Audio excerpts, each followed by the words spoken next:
দণ্ডি ভাঙবার চেষ্টা করেন, তাহলে জবাব তো আমার অধিকার দেওয়ার, আমি তেমনি জবাব দিতাম, জবাব দেওয়ার অধিকার আমার আছে। বাইরের দুজনের আমি ভিডিওটা দেখেছি, কেউ একজন আমাকে পাঠিয়েছিলেন, দুজন পাঠিয়েছেন, দুজন সাংবাদিক বন্ধু, আমি তাদের প্রতি কৃতজ্ঞ। ভিডিওতে কি বলছেন এবং তার আগেও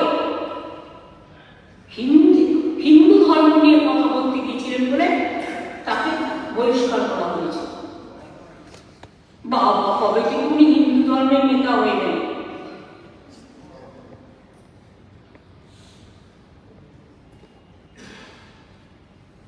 হিন্দু ধর্মটা কি এত ছোট?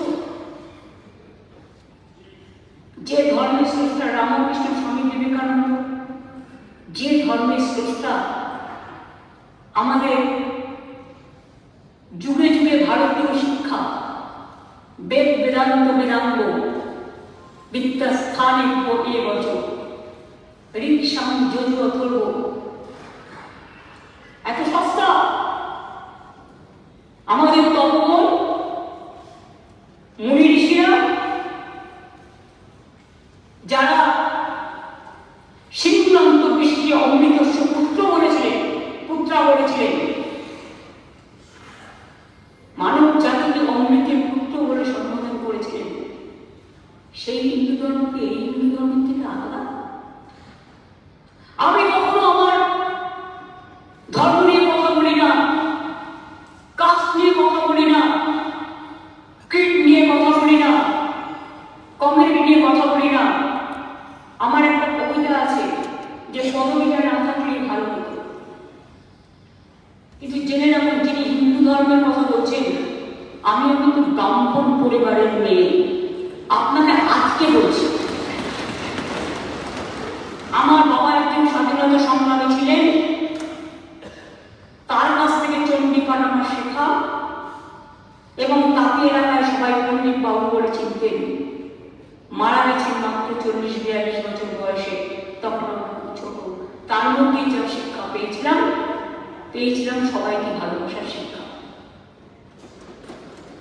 মার কাছেও তাই, আপনারা আমাকে 50 টাকা টাকা দিন, আমার গায়ে প্রশ্ন করবে না, কিন্তু সবার পিতা মাতা তার হৃদয়ে স্থান পায় সম্মানের সাথে। আপনি কোথায় কোথায় পিতৃদেবতাকে আক্রমণ করে বলে, আমি বলতে চাই না কথা, কিন্তু আমি বলছি কোট করে, আমি তারপরে উল্টো করে দেবো যেটা বলেছে যে মমতা ব্যানার্জি কি ভাবেন সম্প্রদায় বাবার সম্পত্তি না। I will do that word, আপনাদের জানবার জন্য বললাম। আমার বাবার অনেক সম্পত্তি ছিল, দেবত্ব সম্পত্তি, আমরা একটুও নিয়ে নিই, আর ছিল নিজস্ব সম্পত্তি ছিল, নিই আমরা, মাথায় রাখবে। গ্রামে এসব কথা চালু আছে। আমি কিছুদিন আগে প্রসঙ্গ গ্রামে গিয়েছিলাম, বাবার বড় ছেলে মেয়েদের ওপরে দিয়ে দিয়েছে, মানে পুজো পাঠ করতে হয় গ্রামে। আমার কাছে এসে বললে একটা সই করে দেবে। আমরা কেন? বললো আমরা রামপুরের তো আশীর্বাদ আছে, আপনি ছিলেন যে আমরা রামপুরে একটা মন্দির করতে চাই। আমি এখন জিজ্ঞেস করলাম না, আমি আগে সই করার অধিকারী কিনা তাও জানি না, কিন্তু ওরা যখন এসে বললো তখন আমি সঙ্গে সঙ্গে চেষ্টা করে দিলাম। আমরা সব ভাবি না। আজকে আমি বলতে বাধ্য হচ্ছি, যারা হিন্দু ধর্ম নিয়ে আমাকে ব্যঙ্গ করছে তাদের উত্তর দেওয়ার জন্য। আমি যে বাড়িটায় থাকি ভোরবেলা থেকে, মানে ছোটবেলা থেকে, সেই বাড়িটায় মন্দির, একটা শিব মন্দির, সেই দুয়ারে যেখানে আমি মাথায় রেখে ঘুমাই। কাজে তোমাদের কারো কিছু করবার ক্ষমতা আমাকে নেই।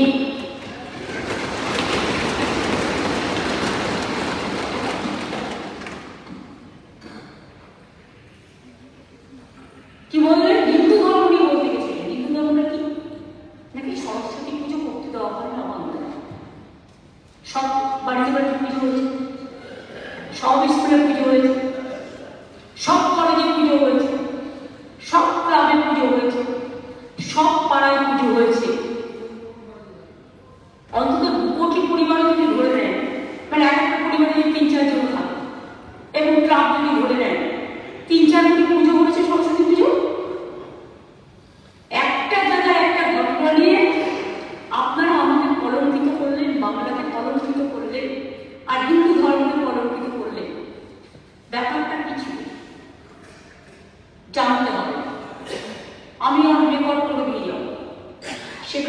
পুজো হয়েছে।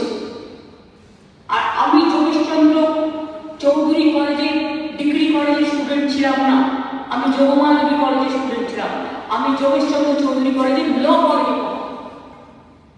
যেহেতু ওখানে একটা বিল্ডিং মেটেরিয়ালসে একটা কাজ হচ্ছে কনস্ট্রাকশন, একটা জায়গায় গার্বেজ করেছিল, রাবিশ করেছিল, তাই ওরা বলেছিল গেটের সামনে না করে তোমরা একটু সরিয়ে নাও, ওরা গেটের ভেতরে করতে চেয়েছিল। তারপর তো কোর্টেও যায়, কোর্টের নির্দেশ অনুযায়ী দুটো পুজোই হয়েছে, যোগেশ চৌধুরী হয়েছে, যোগেশ চৌধুরী ল কলেজে হয়েছে। এটা হচ্ছে যোগেশ চৌধুরী কলেজের ল কলেজের সরস্বতী পুজোর ছবি।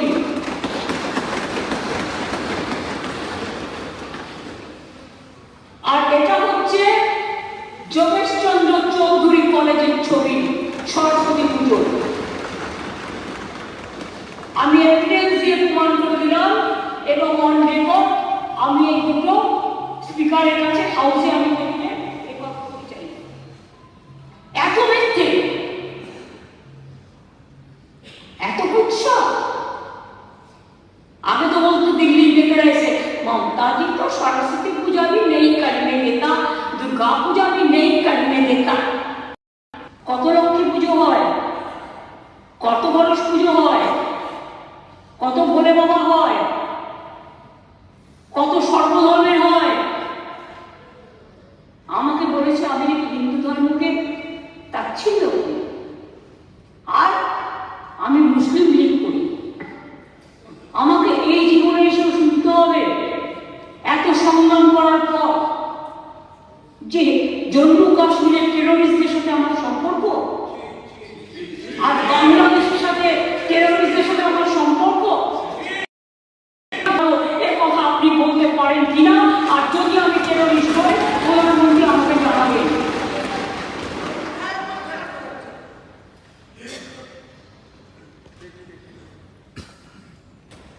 এখনো আমরা আছি বলে বাংলাদেশে এই ঘটনা ঘটে যাওয়ার পরেও বাংলা কিন্তু শান্ত আছে।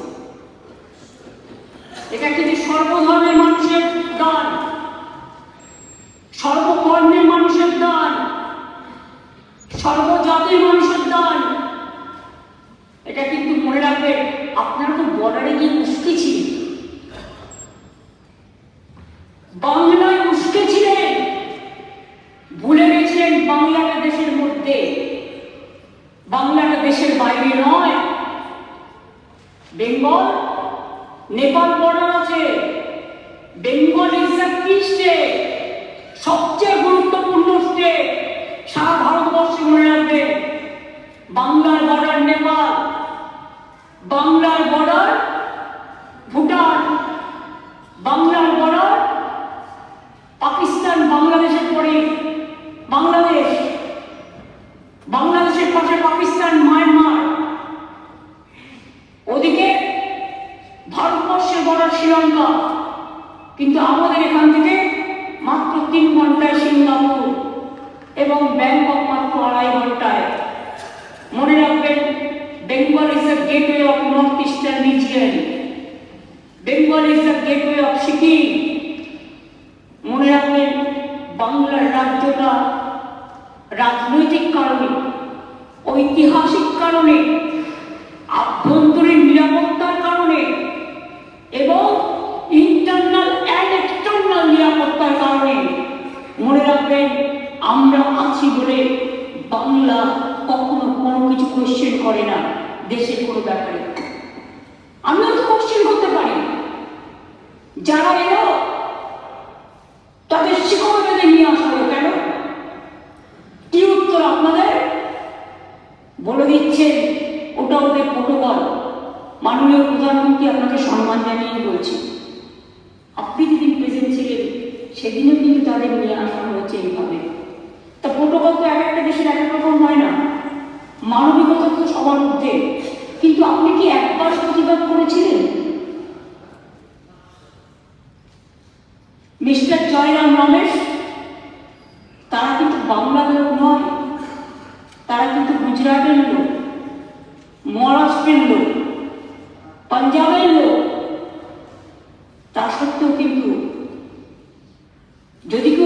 থাকে। নিশ্চয়ই আমি সসম্মানে আপনি বলতে পারতেন আমি ফ্লাইট পাঠাচ্ছি, আমার ফ্লাইটে করে আমি আমার ভারতীয়দের নিয়ে আসবো, যদি কেউ ইলিগালি ঢুকে থাকে। ওই দায়িত্ব নিয়েছিলেন? আজকে যদি আপনারা দায়িত্ব নিতেন তাহলে অন্তত তারা সম্মানের সাথে ফিরে আসতে পারত, কিন্তু সে দায়িত্ব তো আপনারা নেননি। পায়ে শিকড় বেঁধে, হাতে শিকড় বেঁধে 40 ঘন্টা ঘুরিয়ে ঘুরিয়ে শিশু থেকে মহিলা কেউ বাদ দেয়নি। তা সত্ত্বেও আমরা তো কিছু বলিনি। আজকে বলছি কারণ আপনারা বাধ্য করছেন এই কথাগুলো বলবার জন্য। না বলার পরেও আপনারা আমাকে টেরোরিস্টদের সাথে যোগাযোগ করে দিচ্ছেন। এর থেকে তো মৃত্যু হওয়া ভালো।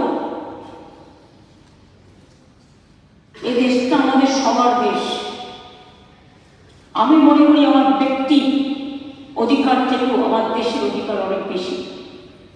তাই দেশের স্বার্থে আমরা কখনো দেশের স্বার্থ বিঘ্নিত করার কোনো কথা বলি না। আমরা আভ্যন্তরীণ পলিসির ব্যাপারে সবসময় বলি কেন্দ্রীয় সরকার যেটা করবে আমরা সেটাই মেনে নেব। মনে রাখবেন, তাই বাংলা ভালো থাকে। আর বাংলা ভালো থাকলে অন্যান্যরাও ভালো থাকে। আমরা তো ওয়েলকাম করছি সীমান্তবর্তী ব্যাপার নিয়ে যে মিটিং করছেন আপনারা দুজনে, আমরা খুশি। কারণ আমরা চাই আমার বাংলার শান্তির জন্য, আমার ভারতবর্ষের শান্তির জন্য বাংলাদেশেও ভালো থাকুক, অন্যান্য দেশেও ভালো থাকুক। আমাদের কি অসুবিধা আছে? এ কথাগুলো কখনো আলোচনা করে দেখেছি? একবারও তারাপীঠ মন্দির দেখেছেন হিন্দু ধর্মের উদ্বাদারা? so-called Hinduism. What is the meaning of Hinduism? স্বামী বিবেকানন্দের শিকাগো বক্তৃতা পড়ুন। It's a universal religion.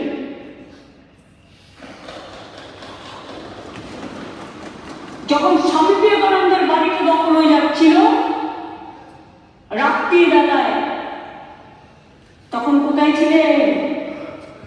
ইলেকশনের সময় স্বামী বিবেকানন্দের বাড়ি যান।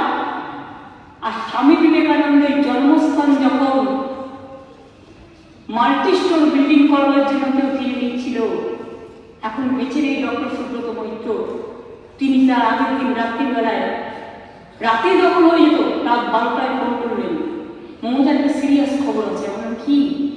তিনি বলেছিলেন আমি খবর পেলাম স্বামী বিবেকানন্দের বাড়িটা সিংড়া সিটি যেটা প্রমোটাররা দখল করে নিচ্ছে। আপনি কি বলছেন? বলেছিলেন হ্যাঁ। আমি সঙ্গে সঙ্গে পুলিশকে পাঠিয়ে কাজ স্টপ করেছিলাম এবং তার পরের দিন আমি স্বামী বিবেকানন্দের বাড়ি কলকাতা কর্পোরেশন থেকে কিনে নিয়েছি।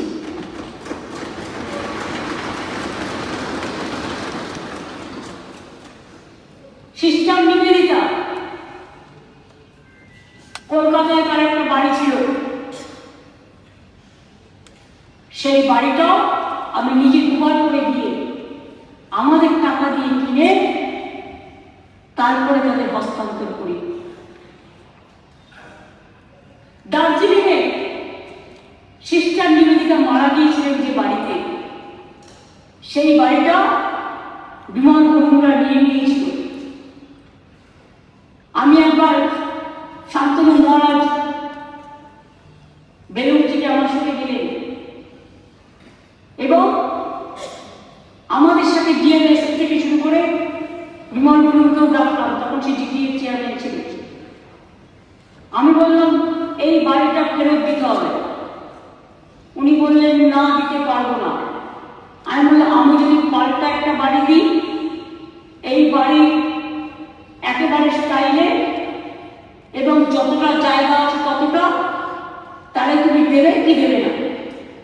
বলে আমি তাকে বলেছিলাম, অরূপকে আমি জিজ্ঞেস করলাম এই তোদের ইউথ হোস্টেলটার কি অবস্থা? বললো দিদি নতুন তৈরি হয়েছে, একই রকম দেখে। আমি বললাম যাও ইউথ হোস্টেল নিয়ে নাও, নিবেদিতার বাড়ি ফেরত দাও, যেখানে নিবেদিতা দেহত্যাগ করেছিল। সেই বাড়িটা ফিরিয়ে নিয়ে এসেছিলাম। এখনো নিবেদিতার ট্রাস্টের আন্ডারে আছে, বা ওদের যে বেরোবের যে সমস্ত ট্রাস্ট থাকে।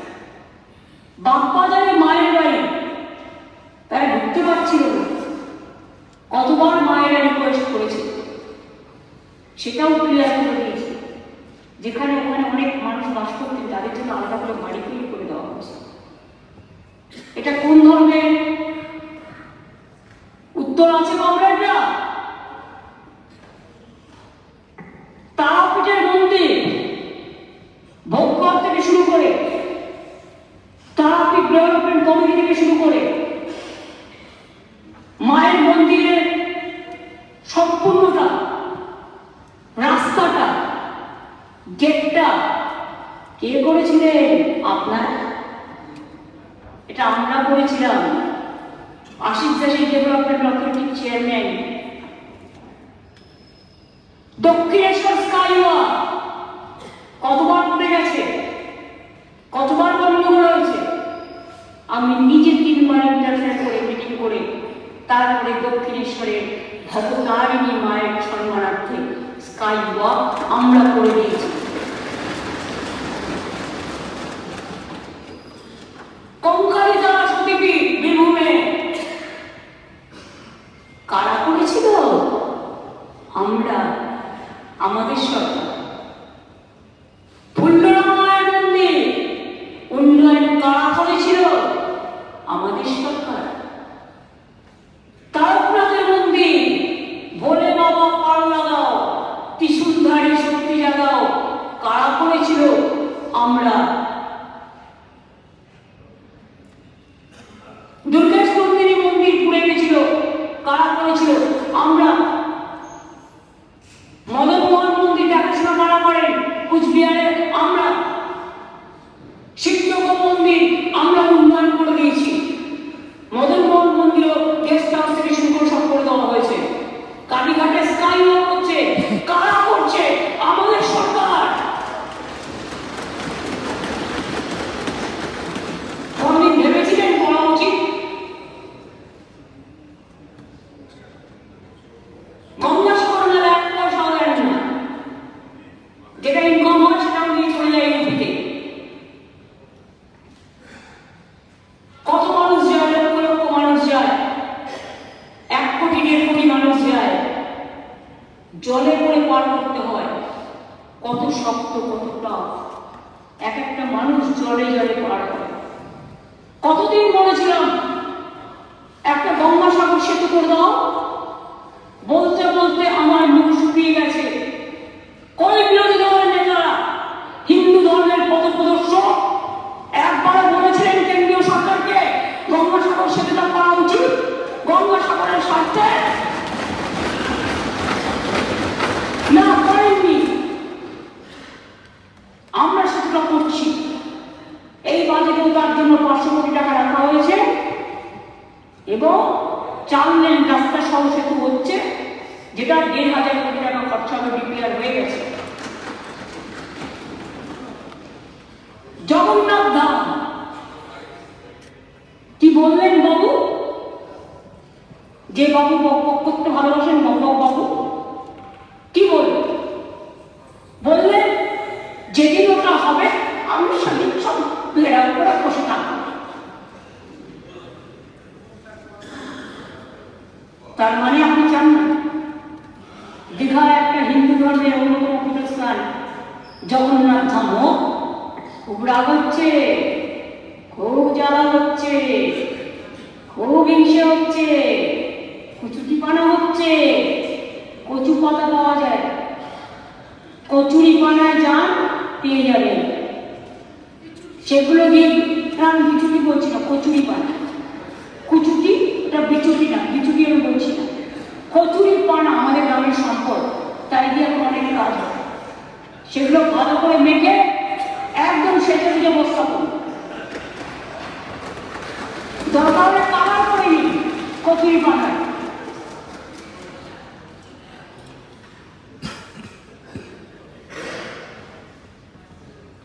আর মানুষকে মনে করে দিন আমি জগন্নাথ ধাম করতে দেবো না। এত সস্তা, সাহস থাকলে, বুকের পাটা থাকলে আটকাবেন। মনে রাখবেন আমরা চ্যালেঞ্জ অ্যাকসেপ্ট করেছি।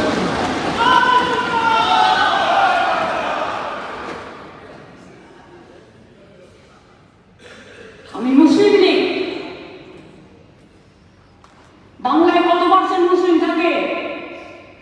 রিসেন্ট সেন্সাস হয়নি,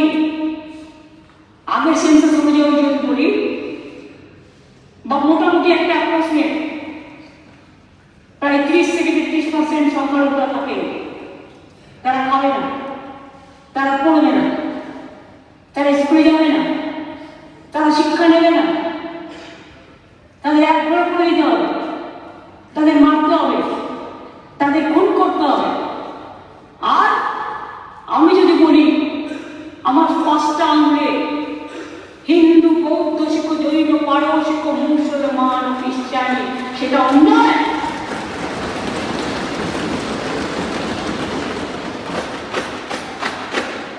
একথা শিখেছি নজরুল ইসলামের ভাষায়, তৃণমূলের সিম্বল নৌকায়, পাঞ্জাব, সিন্ধু, গুজরাট, মারাঠা, দ্রাবিড়, উৎকল, বঙ্গ, একই বৃন্তে দুটো কুসুম, হিন্দু মুসলমান, একজন তার নয়নমণি, আর একজন তার প্রাণ।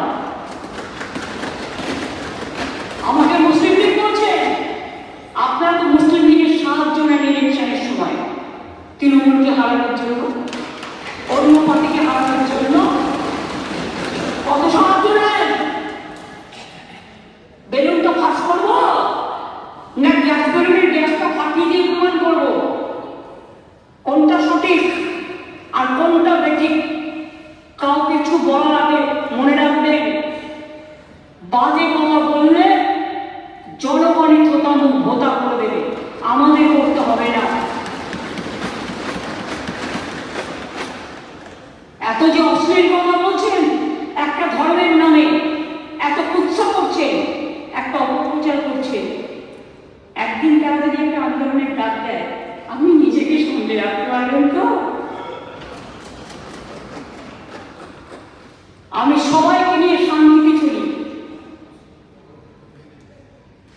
আমাদের এখানে দুর্গা পুজো হয়, কালী পুজো হয়, কেউ আবার শ্যামা পুজোও বলেন।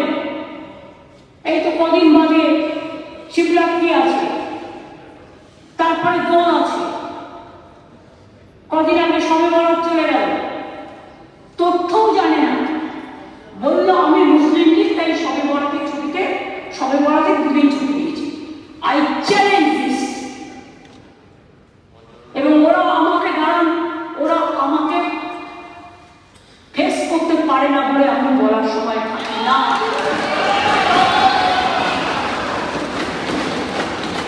আর মমতা ব্যানার্জির ভয় নেই, ভয়কে জয় করে এখানে দাঁড়িয়ে আছি। কত বুকের কথা দেখি, ভুলে গেছিলেন শবে বরাতের পরের দিন রাজবংশী নেতা ঠাকুর পঞ্চানন জন্মদিন, ছুটিটা তার জন্য ছিল। একদিন শবে বরাতের ছুটি, আর একদিন পঞ্চানন বর্মার জন্য ছুটি। ছুটির ক্যালেন্ডারটা দেখবেন। এবং পারলে রাজবংশের ভোট চাইতে যাবেন না। পঞ্চানন বর্মার ছুটি নিয়ে যারা এই নোংরা রাজনীতি করে,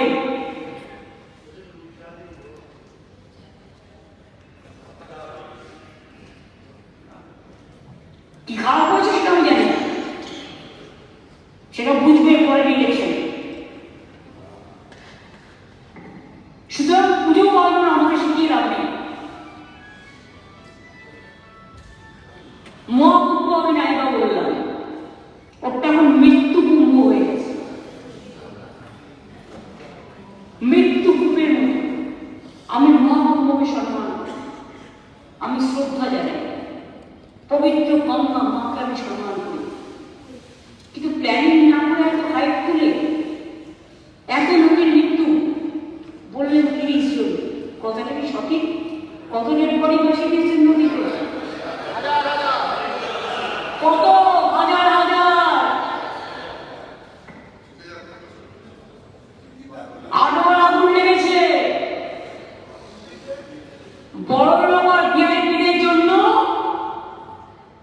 লক্ষ টাকার ক্যাম্প,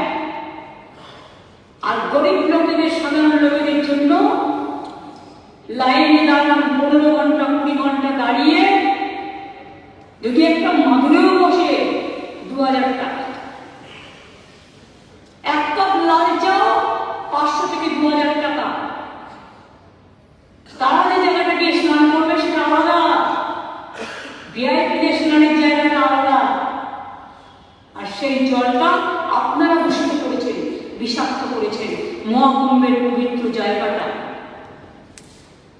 সব জায়গায় হাত তুলে দিয়েছে। সে একবার হয়েছিল না, গণেশ দুধ খাচ্ছে, সব ওখানে সান্ধ্য নারে পবিত্র হয় না। মৃতদেহের ওপর দিয়ে যারা এই হাইট তুলছেন আর টাকা কামানোর জন্য ধর্মকে বিক্রি করছেন, তাদের আমি মন থেকে মেনে নিতে পারি না।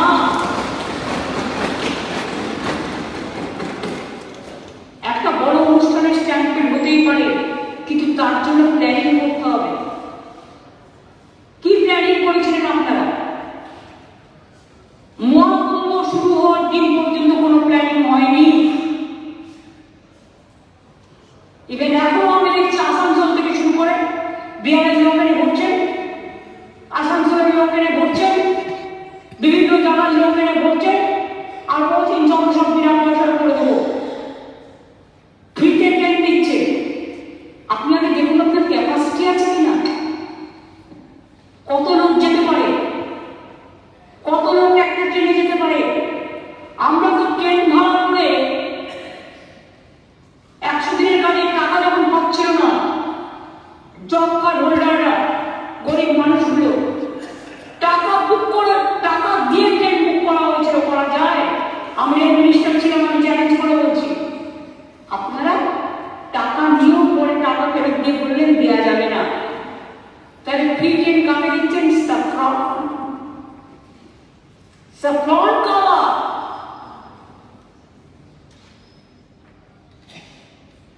এত হাইট তুলতে গেলেন কেন? এইসব সিরিয়াস প্রোগ্রামে এত হাইট তুলতে গেলেন?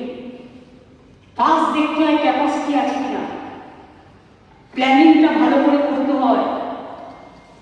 রেল স্ট্যাম্পেডে তো অনেক মানুষ মারা গেছে, অনেকে আহত হয়েছে, কিন্তু তা সত্ত্বেও আমরা খুব সফট লাইনে বলেছি। তার কারণ ইনসিডেন্ট বা অ্যাক্সিডেন্ট যে কোনো জায়গায় ঘটতে পারে, সেটা নিয়ে আমরা নোংরা রাজনীতি করি না।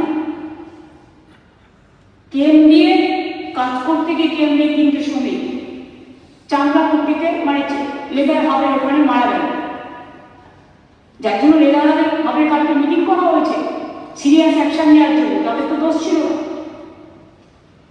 আপনারা কমিশন পাঠাচ্ছেন, চিঠি পাঠাচ্ছেন, আর মহাকুম্ভে এত বড় ঘটনার পরে কটা কমিশন পাঠিয়েছেন, কটা কমিটি পাঠিয়েছেন। এমনকি আমার রাজ্যে যারা ফিরে এসছেন একটা ডেথ সার্টিফিকেটও দেননি, পোস্টমর্টমও করেননি, ইভেন মেডিকেল কলেজ থেকে কেউ সইও করেনি যেখান থেকে ডেড বডি এসছে। শুধুমাত্র যাকে হ্যান্ড ওভার করেছে তাকে সই করিয়ে দিয়েছে। আমি দেখেছি কাগজটা। তাই আমরা কিন্তু প্রত্যেকে যাতে ডেথ সার্টিফিকেট পায় সেই জন্য এখানে পোস্টমর্টম করিয়েছি, যাতে তার ফ্যামিলি জানতে পারে যে তার ফ্যামিলির মৃত্যু হয়েছে কোথায় এবং তার পোস্টমর্টম করা হয়েছে, সে মারা গেছে স্ট্যাম্পেডে। এরপরে তো বলবেন হার্ট অ্যাটাকে মারা গেছে, নিয়ে কম্পেনসেশন তো ঘোষণা করে খালাস। যদি ডেথ সার্টিফিকেট না থাকে, যদি পোস্টমর্টম না করে, তো কোথা থেকে সে দাবি করবে? তার আইনের মাধ্যমে তো শক্তিশালী করতে হবে। করেননি তো, এটুকু কাজ করতে পারেননি। আপনাদের মনে নেই আমরা যখন প্রথম ক্ষমতায় আসি আমরিতে একটা ঘটনা হয়েছিল, 110 জনের ওপর আমরা বসে সারা রাতে পোস্টমর্টম করে ছেড়ে দিয়েছিলাম, চাকরি এবং টাকা হাতে হাতে দিয়ে। কাজ জানতে হয়, কাজ শিখতে হয়। আমরা গঙ্গাসাগরে মেলা চলাকালীন কোনো ভিভিআইপিকে অ্যালাউ করি না। গঙ্গাসাগর মেলার আমি যে পরিদর্শন করি, আমাদের তার 6 মাস আগে থেকে মিটিং হয় এবং আমরা যাদের দায়িত্ব দিই 4-5 জন মিনিস্টার, অন্যান্য এমএলএ এবং অ্যাডমিনিস্ট্রেটিভ অফিসার, তার 4-5 দিন আগে থেকে ওখানে চলে যায় এবং সবাই ফিরে যাওয়ার পরে তারা ফিরে আসে। এই লাল লাইট জ্বালিয়ে ফো ফো করতে করতে আর ভো ভো করতে করতে সাধারণ মানুষকে বোকাট্টা করে দিয়ে আর ভিআইপিদের জন্য হাইট তুলছেন, টাকা তুলছেন, আর গরিব মানুষগুলো কি মানুষ নয়? হিন্দু ধর্মের কথা যারা বলে গর্ববোধ করেন, আমিও গর্ববোধ করি আমি হিন্দু ধর্মের লোক, কিন্তু আমি সর্বধর্মের লোক, এটা নিয়ে আমি বেশ গর্ববোধ করি। কিন্তু আপনারা হয়তো বলুন আমার বাড়িতে রোজই পুজো হয়, আমি 3 বার পুজো করি, আপনাকে সেটি বলবেন ধর্ম যার যার হৃদয়ের ব্যাপার, ধর্মটাকে বিক্রি করে খাওয়ার জায়গা নয়। আপনারা ধর্ম বিক্রি করে দেশটাকে ভাগ করেন, দেশটাকে টুকরো করেন, আমরা করি না।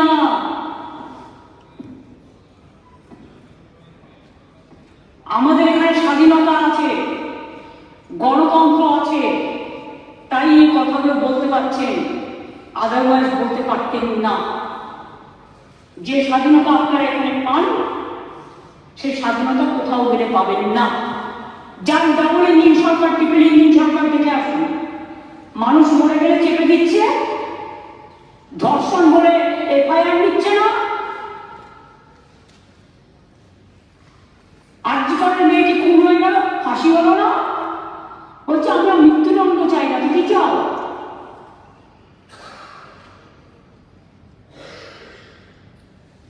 এটা আপনাদের বুঝতে হবে। আজকের দিনে সোশ্যাল মিডিয়া বাচ্চাদের হাতে পড়ে পড়ে, বাচ্চারা সবটা দেখতে পায়। আগে 18 বছর বয়স না হলে বাচ্চারা কিছু দেখতে পারতো না, অ্যাডাল্ট না হলে। এখন বাচ্চারা সব কিছু দেখতে পায়, সবাই দেখে। এত ক্রাইম বাড়ছে কেন? তার কারণ এটাও একটা অনেক উল্টো পাল্টা যে সমস্ত ছাড়া হয়, সেগুলো ছাড়ার আগে বোঝা উচিত যেটা আমার সমাজে কি এফেক্ট করবে, সেটা কেউ ভাবে না। সেই জন্য আমরা অপরাধীদের বিচার করেছিলাম যে এইসব কাজ করবে সবার মৃত্যুদণ্ড পাবে। কিন্তু আপনারা বিচার পেলেই করলেন না। তারা তো ল অ্যান্ড অর্ডার নিয়ে কোয়েশ্চেন করে, আরে আমাদের পুলিশ 2 মাসের মধ্যে ফাঁসি করিয়ে দেয়, ফাঁসি অর্ডার করিয়ে দেয়। আপনারা কি করেন? আপনারা কোন কেসটা সলভ করেছেন আজ পর্যন্ত? আর যারা ধর্ষিত হয়েছেন তাদের পুড়িয়ে মেরেছেন রাস্তায়, ওকে সাক্ষী দিতে গেছে, তাদের সাক্ষী দিতে দেননি। বিলকিস বেগম থেকে আমি যদি সবার কথা বলি, একটার পর একটা স্টোরি হয়ে আসবে, কিন্তু আমি আমার সময় লিমিটেশন জানি। এবার আমি অন্য সাবজেক্টে আসবো। আশা করি ধর্ম নিয়ে বকধার্মিকদের আমি উপযুক্ত উত্তরটা দিতে পেরেছি।